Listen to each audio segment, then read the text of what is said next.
भोजपुरिया समाज चैनल में आप सबके स्वागत बा। भोजपुरी के तमाम खबर सबसे पहले जाने खातिर भोजपुरिया समाज चैनल के सब्सक्राइब कर दी और घंटी पर जरूर दबा दी।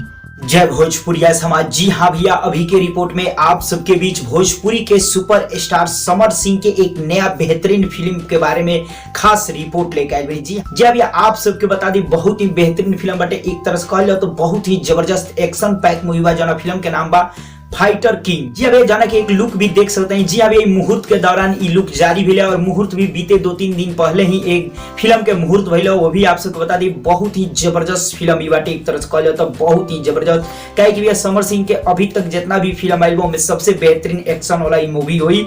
जना फिल्म में अगर स्टार कास्ट की बात की तो समर सिंह, ऊपर से भैया यामिनी सिंह और भैया आकांक्षा दुबे। जी हाँ, ये 3 लोग स्टार कास्ट में और भी बहुत कलाकार बाढ़ लो। और ये फिल्म के अगर प्रोड्यूसर के बात की तो समर फिल्म इंटरटेनमेंट। जी हाँ, और ये फिल्म के डायरेक्टर बने संजीव श्रीवास्तव जी। और बेहतरीन फिल्म जाना बहुत ज्यादा आप सबके एक्शन देखने मिली।